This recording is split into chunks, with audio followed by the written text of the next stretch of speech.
Among the most unfinished items Apple has ever produced is the iPhone 16 Pro. Before they come, almost all of its headline features will show up in upcoming software upgrades spanning far into next year.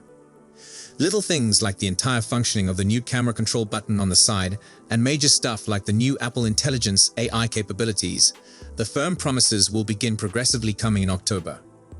Even anything as little as the new Siri animation that influenced the phrase, "It's glow time" for the phone's introduction event, not right here yet. You get the same old Siri bubble as usual until Apple Intelligence comes. The Apple iPhone 16 Pro Max is larger and more powerful than ever.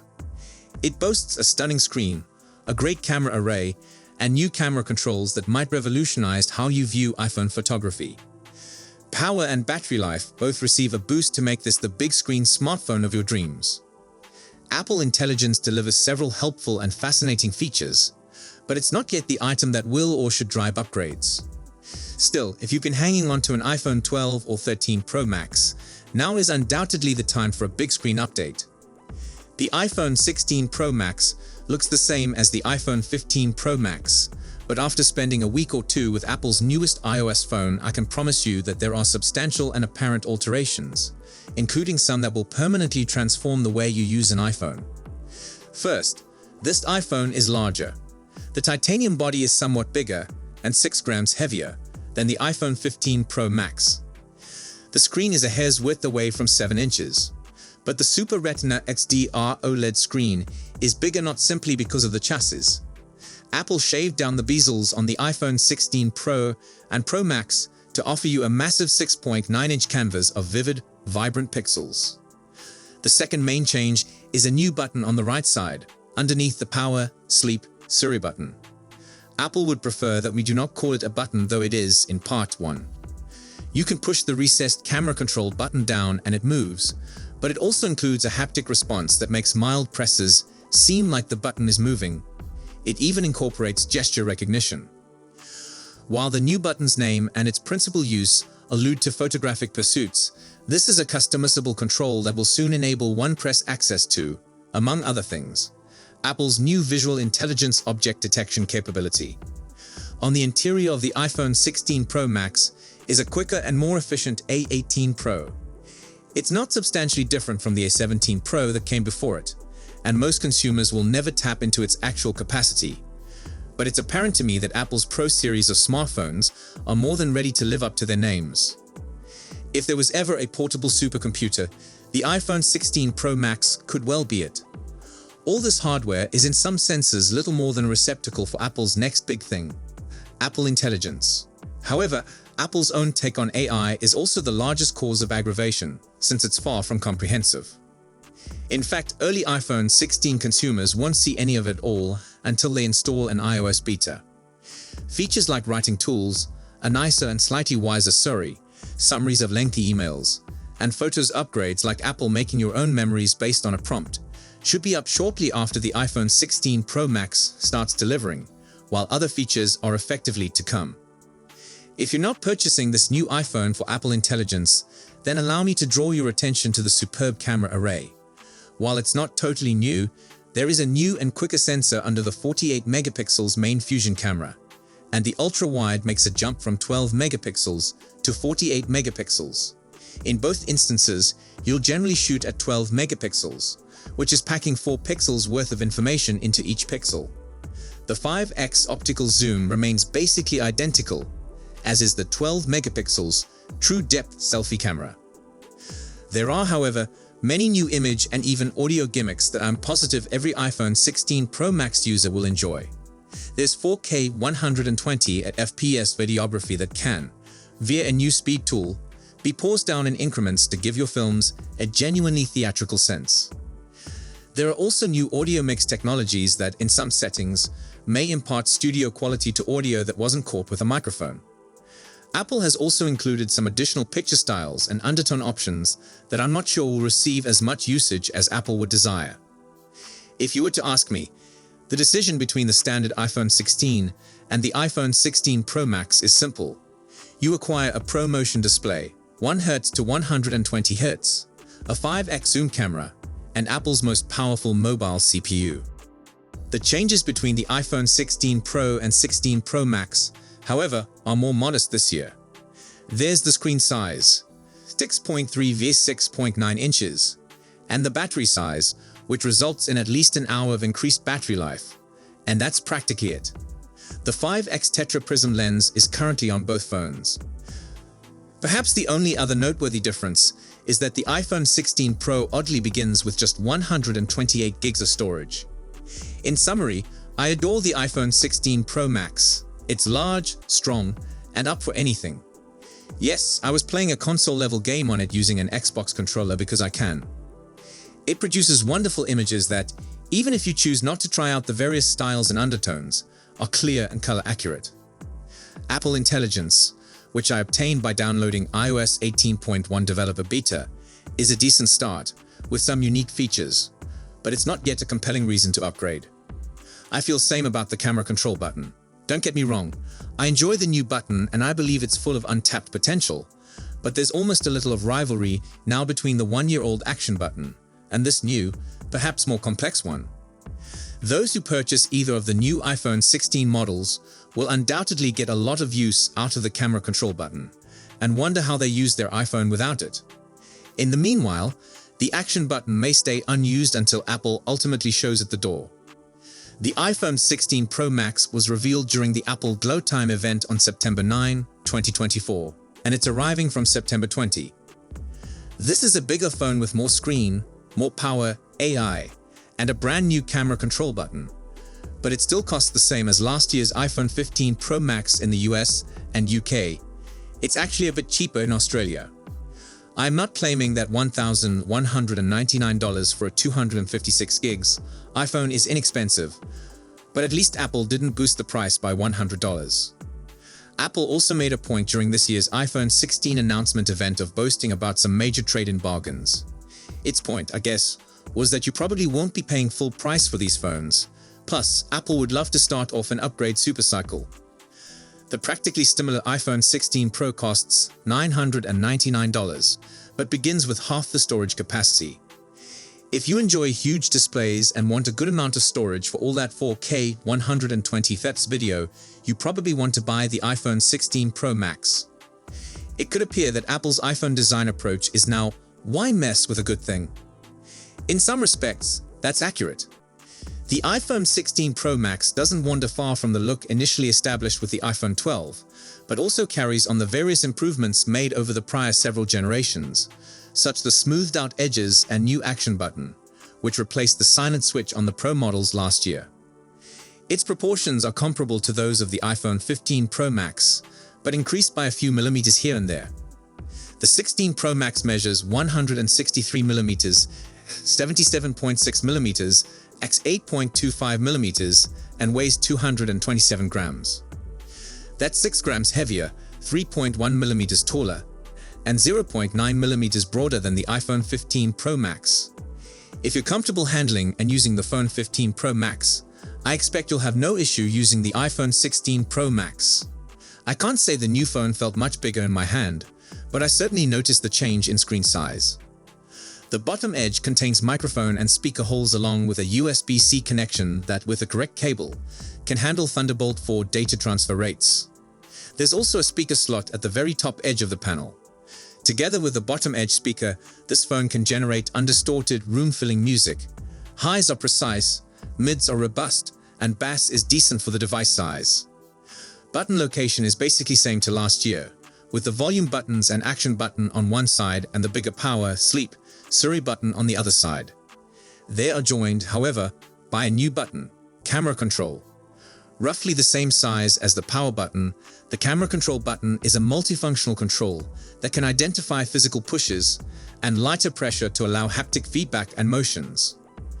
It enables rapid access to the camera, and with those additional pushes and motions to other simulated millimeter lenses and camera settings.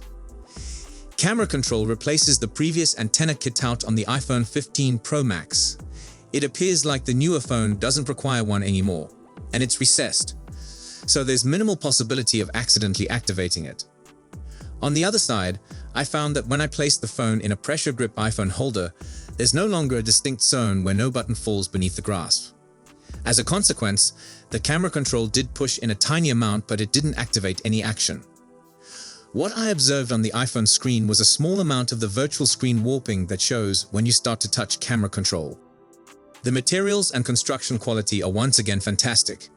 Apple employed grade 5 titanium on the body atop a graphite-clad aluminum substructure, which supposedly also helps with heat dissipation and may boost efficiency. Apple has also updated its ceramic shield, which may make it less vulnerable to cracks and scratches. But I was pretty cautious with my 1TB as a titanium test unit, so I can't tell for certain whether this is the case. Okay, I did get it wet, purposefully running the IP68 rated iPhone 16 Pro Max under a lawn sprinkler. It was interesting to see the screen activate as if it was caressed by 1,000 little fingers when it was just water drops, but the phone was otherwise undisturbed and untouched by the rain. Sometimes I wonder how Apple would call their next screen technology. Will it add duper to it, so it becomes Super Duper Retina XDR display?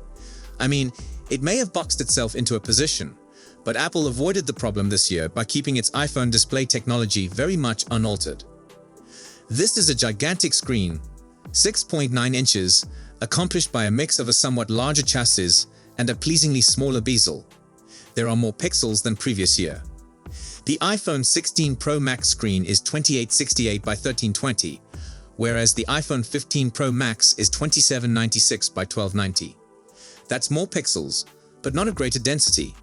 This is still 460 ppi, and therefore lags behind the Samsung Galaxy S24 Ultra's QHD Plus display, at least on the PPI front. It's 501 ppi. Apple also didn't interfere with the dynamic island, which remains a helpful and fungible information pill in the top half of the screen. It contains Face ID, depth sensors, and a 12 megapixels true depth camera. The camera takes fantastic selfies and is my go-to for biometric unlocking. While the display's essential specifications haven't altered, they're worth promoting. It's a wide color gamut screen that supports HDR, True Tone, Always On, 2000 nits of peak brightness outside, and ProMotion. The latter allows the screen easy change from a power-sipping 1 Hz up to a quick and super smooth 120 Hz, which is perfect for gaming and watching sports. Speaking of which, everything I performed on the iPhone 16 Pro Max looked wonderful. I don't even see the dynamic island when it's within one of my games, and streaming video via the likes of Netflix tends to crop out the cutout. I know everyone wants to speak about Apple Intelligence, but it's the improvements to the basic iOS 18 platform that will have the largest influence on your iPhone 16 Pro Max day-to-day usage. Photos, for instance, has had a significant revamp, and one that I'm not completely convinced makes it better. It's a predicament of who moved my cheese, since many of your fundamental features may have relocated or been replaced. The Photos app now defaults to search and collections, which can throw consumers who are expecting to view their photo collection. Still, if people become acclimated to utilizing search for certain natural language searches that give good picture results, they could be pleasantly pleased. The iOS design is now more customizable, and if you wish, you may leave voids in your app grids. You still can't position an app symbol in area that, say, crosses 2 places in the invisible grid, but I believe consumers will enjoy this increased degree of freedom. Apple seems a tad preoccupied with summary. Summaries appear in writing tools and in the new Safari, which includes a little concealed highlights feature. Check for a small hamburger menu on the left side of the URL bar. You can use that to switch it on, and it will take, for example, a huge New Yorker story about Ronald Reagan and reduce the thousands of words into a paragraph synopsis. Impressive, yet I fear that such a boil down would miss out critical details. There's also a new passwords app that consolidates and reveals all the password capabilities Apple had previously concealed in features like Keychain, which was findable under Settings. Now you have an easy-to-access software to handle an often perplexing password and security environment. One of my favorite new iOS 18 features is Math Notes.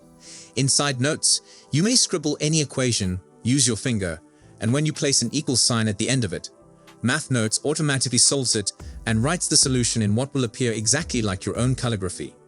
It's a brilliant piece of machine learning. None of this is as flashy as Apple Intelligence, but these and the variety of other improvements coming with iOS 18 could be more immediately practical than what you can now achieve, and some of what's promised with Apple's AI initiatives.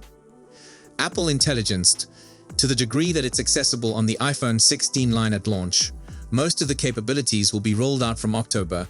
I accessed some of them with Apple's approval, downloading the iOS 18.1, has some interesting tricks up its sleeve. The most prominent and noticeable is Siri. Apple's 13-year-old digital assistant has broken out of its floating bubble and now, when you call it, takes over the full screen. I experimented between contacting Siri by name and using a long hold on the power button to summon it, and each time the whole screen was engulfed in a lovely multicolor light. The display nearly looks to bend when you touch that button, and when you make your request, the screen pulses in response. Siri actually appears more alive than ever. This perhaps could be the most fascinating portion of the update. Apple Intelligence capabilities that allow Siri access to information about you on the phone to make its replies more contextually relevant are not present yet. Nor are app insights that may assist dive into apps to allow features and activities. Instead, we get a Siri that is considerably better at managing the us and ums that often arise when you're attempting to compose a Siri prompt. I observed that Siri can grasp some muddled discourse. Yet if you're almost incoherent, Siri will be lost too. Siri answered well on several inquiries, and was successful at launching the FaceTime camera when I mentioned I wanted to shoot a selfie. It also fared well when I inquired how I could share my Wi-Fi password, delivering a succinct step-by-step tutorial. It's often better at keeping the context of a discussion than previously. I inquired where I was, and it pulled up a map showing my position. Without mentioning Siri, again I followed up with a query about whether there was any place decent to eat near here. Siri promptly pulled up a selection of nearby eateries. I then inquired, what if I needed a place to stay tonight? This final query appeared to spark something in Siri, since it answered by asking whether I needed emergency assistance. To double-check, I asked the question again and received the same result. At least Siri has my best interests at heart. One other wonderful Siri upgrade is the surreptitious text to Siri. All it takes is 3 touches on the bottom of the screen to activate a Siri window in which you can enter in your prompt. It's a wonderful, inconspicuous manner of acquiring the answer or assistance you need. Writing tools, which you may access when you enter text in notes, email, or messages, promised us to make your writing better in a number of ways. I'm a strong writer and communicator via email and texting, so AI aid in these activities doesn't appeal to me. There are, nonetheless, millions who feel differently and may find these resources useful. I noted how, although writing tools promises to make your content more professional, concise, and friendly, it performs a superb job of never losing or misconstruing the sense of your original text. Photos is where Apple Intelligence excels. The new cleanup tool in Edit is efficient at eliminating undesirable elements from images. When I opened a picture and touched the cleanup eraser button, it instantly offered to delete a few individuals from the background of my shot. I wanted to preserve them, so I picked one item I wanted to delete, drawing over it. Precision is not a necessary. I drew over sections of it, and Cleanup recognized the full thing. When I shot a photo of my wife at an outdoor restaurant, I realized that you could see all the vehicles parked behind her. I used Cleanup to remove them one by one. It performed an excellent job. It's a fine attempt, but this version of Apple Intelligence is hardly the one that will ignite a billion upgrades. So that is all for today's video. Make sure to like and subscribe to our channel for more tech news and updates. Thanks for watching. Then I will see you tomorrow.